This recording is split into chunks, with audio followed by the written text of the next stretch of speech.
Bonjour à tous et bienvenue dans Ambition, votre magazine économique.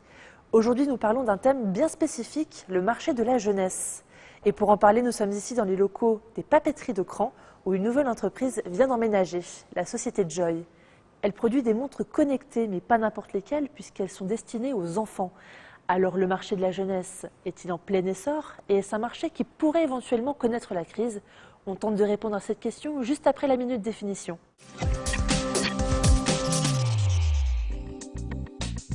Ordinateur, tablette, smartphone. Vos enfants savent parfois les utiliser mieux que vous. La preuve, les plus jeunes passent environ 4 heures par jour sur leur téléphone. Et ça, les créateurs l'ont bien compris. Nous sommes en train d'entrer dans la 3e génération d'Internet. Les objets connectés envahissent notre quotidien. Ils pèseront plus de 80 milliards d'euros en 2025. Parmi ces objets connectés, il y a ce qu'on appelle des wearables.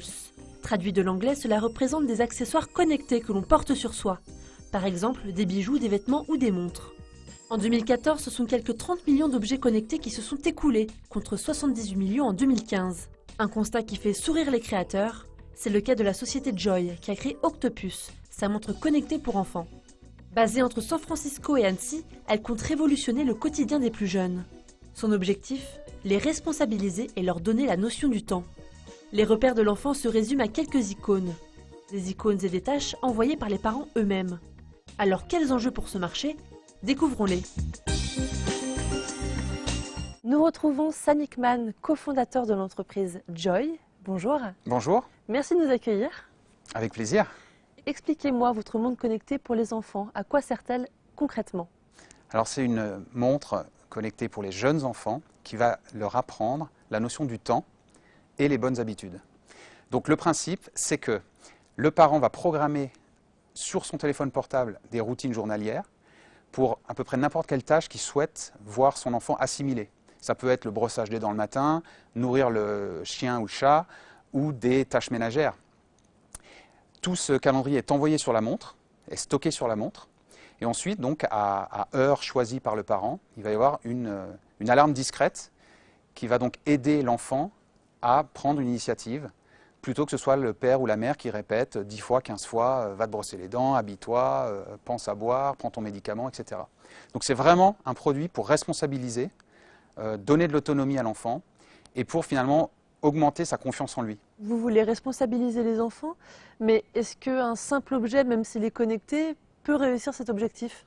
Alors nous, ce qu'on a constaté avec nos tests, c'est qu'après 2 ou 3 semaines d'exposition régulière à une alerte, eh bien ça devient une habitude.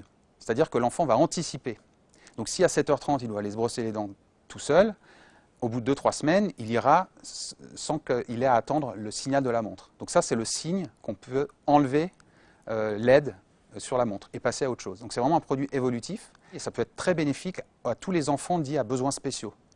C'est-à-dire les enfants autistes, les enfants sourds, les enfants ADHD, donc hyperactifs, etc. Vous avez réussi à monter ce projet grâce au crowdfunding, autrement appelé le financement participatif, environ 1 million de fonds recueillis. Comment est-ce que ça s'est passé, cette campagne de financement participatif? Alors, c'est vrai que le financement participatif, c'est très récent et c'est vraiment une magnifique opportunité pour les entrepreneurs comme nous. Ça nous permet de valider notre proposition de valeur, le prix, le produit, les fonctionnalités, avant même d'engager les ressources nécessaires, souvent très coûteuses, surtout quand c'est un produit physique. Et donc, on a sauté sur l'occasion. Donc, on a été choisi par un accélérateur américain spécialisé dans le hardware, donc dans les produits physiques. Donc, accélérateur américain, mais basé aux États-Unis et en Chine. Et donc, on a passé avec mon associé 5 mois en Chine, à Shenzhen, au nord de Hong Kong. C'est une région qui s'appelle la Silicon Valley de l'électronique.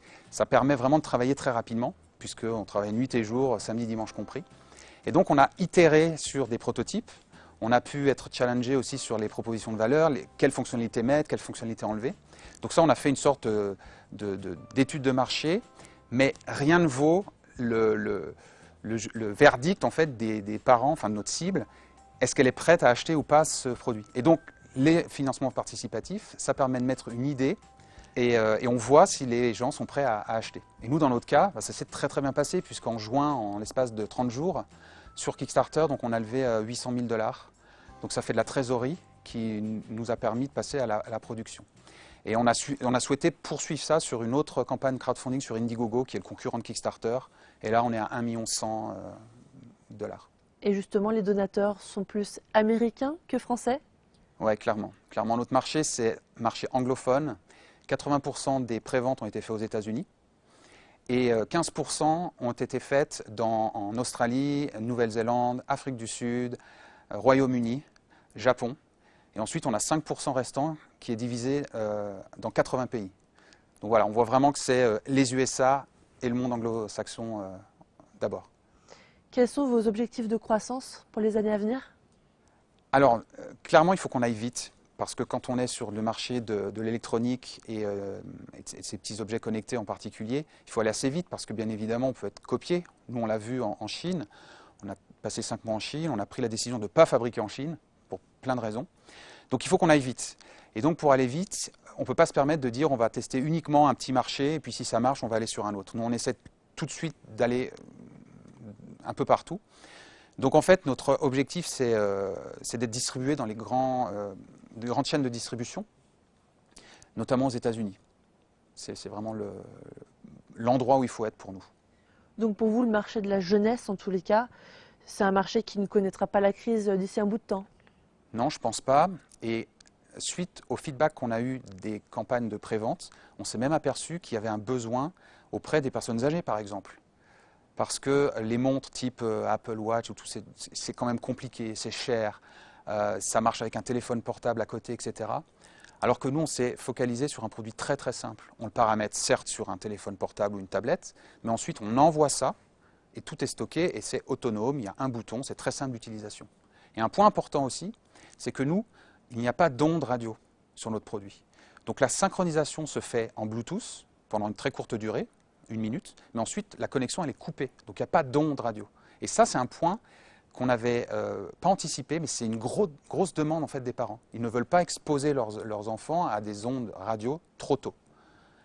Et on a remarqué que c'était la même chose chez les personnes âgées. Dernière question, pourquoi être venu ici à Annecy? Très bonne question. Il y a 6 ans, je suis parti m'installer à San Francisco pour créer une société. Et en fait, je pense qu'on a fait pas mal d'erreurs et je ne voulais pas les reproduire.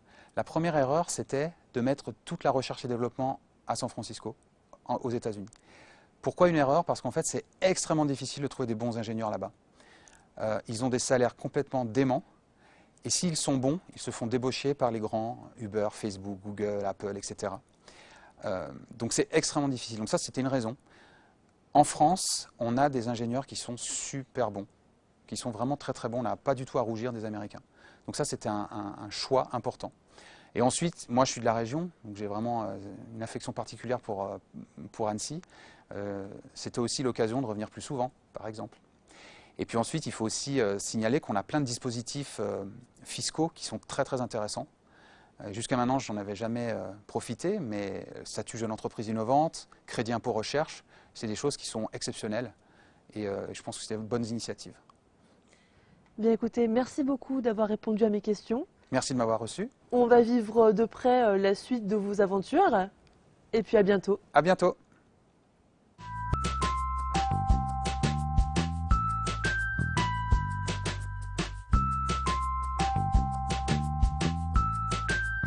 Place au reportage de la semaine. Nous restons à Annecy, mais nous parlons cette fois-ci de l'entreprise Alpine Aluminium. Il y a 18 mois, elle se lançait dans une aventure coopérative. Faute de repreneurs, les salariés de l'entreprise ont décidé de la reprendre en main. Aujourd'hui, les commandes sont là et l'entreprise a même pu recruter une trentaine de salariés. Pauline Courceau tire un premier bilan de cette reprise. Du côté d'Alpine Aluminium, on tourne à plein régime. Depuis 18 mois, le carnet de commandes est bien rempli avec des clients comme Tefal. Il faut chaque jour fabriquer plus de 40 tonnes d'aluminium. Avec seulement 65 salariés, les débuts ont été difficiles, mais aujourd'hui, 30 personnes ont été embauchées. On a demandé aux salariés de faire des efforts. Et on leur a demandé, pour diminuer nos coûts, de travailler 40 heures en étant payés au même salaire qu'avant. Donc travailler plus en gagnant autant. Voilà. Donc là, ça devient un peu dans l'air du temps, dans les discussions qu'on entend. Nous, on l'a fait il y a 1 an et demi et c'était très compliqué puisque légalement, en fait, on n'avait pas le droit. Donc on a trouvé des astuces pour pouvoir le faire. Et on a demandé aux salariés de s'engager sur ce nouveau pacte social. Là, maintenant, les gens sont dans un cadre où ils sont relativement épanouis, ils ont quand même un bon espace de liberté et on a vraiment une grosse solidarité. Un projet qui, à l'époque, avait mobilisé de nombreux acteurs économiques et politiques, comme la région, la C2A et bien évidemment la commune de Crangevrier. Un sauvetage essentiel dans une ville où le patrimoine industriel est très important. Que des salariés prennent en main leur destinée au sein d'un projet comme celui-ci et que l'homme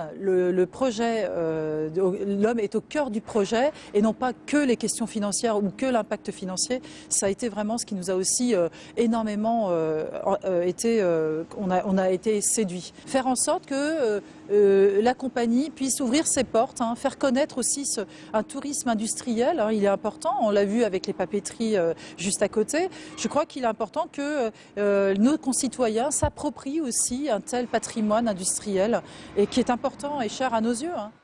L'association des forges organise d'ailleurs plusieurs événements afin de faire découvrir cette entreprise. En 2017, Alpine Aluminium espère également obtenir de gros contrats, notamment à l'étranger. Nous étions dans leurs locaux il y a quelques semaines pour parler de leur gilet airbag. Les dirigeants de InEnMotion ont signé un partenariat avec Rossignol lors du salon ISPO de Munich, le plus grand salon dédié au sport. Ils lancent donc tous les deux un gilet airbag intelligent qui protège les skieurs en cas de chute. Le nom de cette nouveauté, attention, la Rossignol Protective Gear InEnMotion Airbag Vest. Et dans l'actualité toujours, c'est l'heure de notre Minute Actu. On se rend cette fois-ci en Savoie et plus précisément à Albertville. Les dirigeants de Idealpe Sport ont eu un coup de cœur pour les locaux d'une ancienne fonderie. Explication. Au pied des stations, cette tour vous dit peut-être quelque chose. Cette ancienne fonderie est le nouveau repère de la société Idealpe Sport. Initialement dispersée dans toute la région, les employés sont une trentaine à avoir intégré ces locaux. On a eu un coup de cœur parce que c'est un bâtiment qui est ancien, qui a du cachet.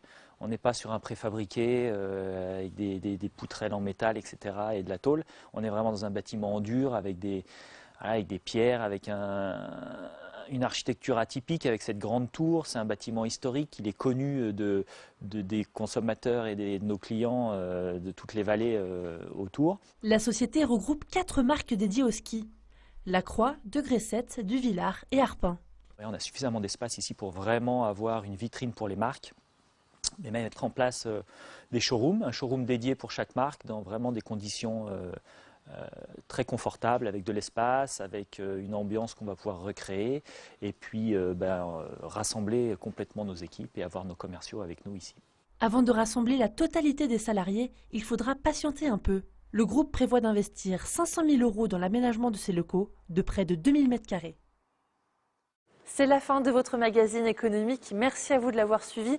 On se retrouve dans 15 jours pour un nouveau numéro d'Ambition. En attendant, retrouvez-nous sur les réseaux sociaux et sur 8montblanc.fr. À bientôt.